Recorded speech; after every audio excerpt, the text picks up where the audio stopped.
और एक और बड़ी खबर, एक और बड़ा अपडेट हम आपको यहां पर दे देते हैं। नेटो का नॉर्वेनियन दस्ता लिथुआनिया पहुंच गया है। हम आपको तस्वीरें भी इस वक्त दिखाते हैं कि नेटो का दस्ता है, लिथुआनियन पहुंच गया है। नॉर्वेनियन के नेटो का नॉर्वेनियन दस्ता, ये वो जहाज है जो लिथुआनिया पहुंच चुका है। यानी नेटो यूक्रेन की मदद के लिए अपनी ताकत को धीरे धीरे बढ़ा रहा है। तो ऐसे में यूरोपियन यूनियन ने भी कहा है, जो अपने आप में अनप्रेसिडेंटेड है, कि वो आर्थिक मदद देगा और हथियार खरीदने के लिए यूक्रेन को। इस बीच ये नेटो का नया दस्ता है जो कि लिथुआनिया पहुंच चुका है और धीरे धीरे ये स्ट्रेंथ जो है नेटो भी बढ़ाता चला जा रहा है।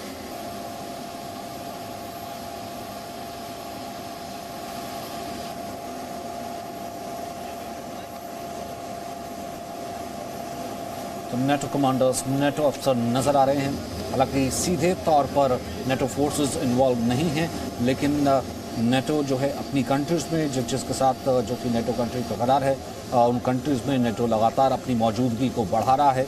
और जर्मनी में भी कहा गया था कि 7,000 अमेरिकी सैनिक जो है, अमेरिका ने कहा था कि वो जर्मनी की तरफ भेजेगा, अपने नाटो एलाइज के जितने भी बॉर्डर्स हैं उनको प्रोटेक्ट करें।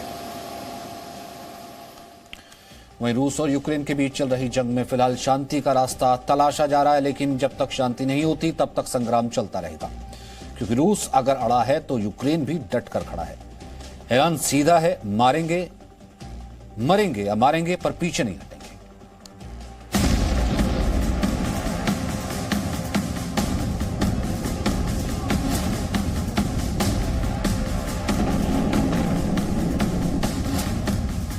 रूस अड़ा, यूक्रेन डट कर खड़ा।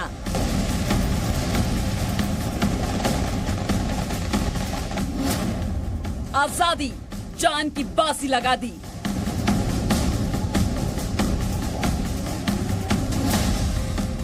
मारेंगे या मरेंगे, पीछे नहीं हटेंगे।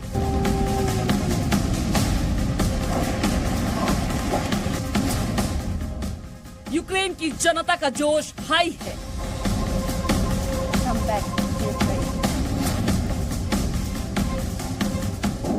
Welcome to hell. रूस की सेना के लिए पैगाम है यूक्रेन का। रूस यूक्रेन में चल रही जंग के बीच यूक्रेन की ओर से ड्रोन अटैक का ये वीडियो जारी किया गया है। यूक्रेन का कहना है कि रूस की सेना पर उसने ड्रोन अटैक किया है। जाहिर रूस ने जितनी आसानी से यूक्रेन फतह का सपना देखा था, वो अब उतना ही मुश्किल होता जा रहा है। रूस के हर वार का यूक्रेन करारा जवाब दे रहा है। यूक्रेन के लोगों को मौत मंजूर है, लेकिन वो रूस से हार की जिल्लत बर्दाश्त करने को तैयार नहीं। रूस की सेना का मुकाबला करने के लिए यूक्रेन के नागरिकों ने भी कमर कस ली है। यूक्रेन को रौंदने पर आमादा रूस के टैंकों के आगे यूक्रेन के आम आदमी भी दीवार बनने को तैयार है। उत्तर पूर्व यूक्रेन में स्थित बाखमाक शहर की इन तस्वीरों को देखिए। रूस की सेना शहर में घुस चुकी है। टैंकों का काफिला सड़क से गुजर रहा, तभी ये शख्स अपनी जान जोखिम में डालते हुए टैंक के सामने कूद पड़ा। इस एक शख्स के हौसले ने टैंकों के काफिले को रोक दिया। वो टैंक के ऊपर चढ़ गया। टैंक की रफ्तार बढ़ गई, लेकिन वो टैंक पर ही डटा रहा। थोड़ी देर के बाद टैंक रुक गया। ये शख्स फिर टैंक के सामने खड़ा हो गया। वहां मौजूद लोगों ने उसे हटाया और तब जाकर टैंकों का काफिला आगे बढ़ सका। कोई भी जंग बिना हौसले के नहीं जीती जा सकती और संकट की इस घड़ी में यूक्रेन के लोगों का जोश हाई है। चेक रिपब्लिक में ये उन लोगों की भीड़ है जो अपने देश लौट रहे हैं, अपने देश की रक्षा के लिए, अपने देश पर मर मिटने के लिए। 34 साल की यूलिया से सुन लीजिए कि इनका जज्बा कितना बड़ा है, जोश कितना हाई है। If somebody give me a weapon, I will fight. I'm not afraid. I can shoot. I will shoot all the Russian soldiers or another people who wants bad for us, bad for Ukraine, bad for my family.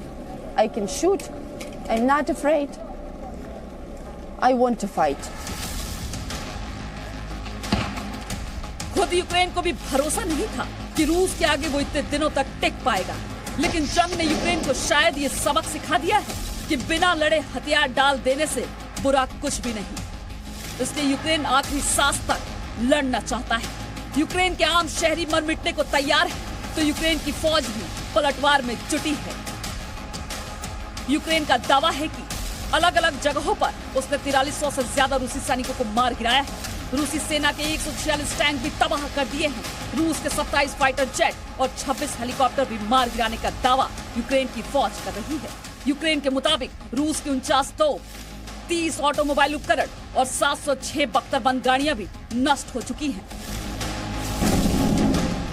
Ukraine की सरकार के मुताबिक इस जंग में 64 आम नागरिकों की जान गई है। रूसी मिसाइलों के हमले में कीव और खार्किव समेत कई शहरों में दर्जनों रिहायशी बिल्डिंगें जमींदोज हो चुकी हैं। लेकिन यूक्रेन फिर ना टूटा है, ना हारा और वो लड़ रहा है इंच इंच जमीन के लिए, और वो लड़ेगा जब तक कि टूट ना जाए। ब्यूरो रिपोर्ट, जी मीडिया।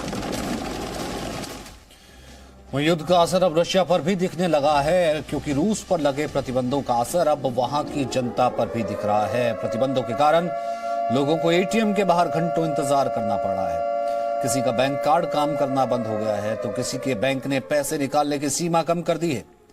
यही कारण है कि रूसी जनता एटीएम के बाहर लंबी लंबी लाइनों में इंतजार करती नजर आ रही है। कई बैंकों के कार्ड काम करना बंद कर चुके हैं, तो आर्थिक तौर पर रशिया को नुकसान पहुंचाने के लिए तमाम रिस्ट्रिक्शंस और सैंक्शंस लगाई थी, उसका असर भी फिलहाल दिखना कहीं ना कहीं रूस की सड़कों पर शुरू हो गया। लंबी लंबी कतारें हैं एटीएम के बाहर पैसे निकालने के लिए।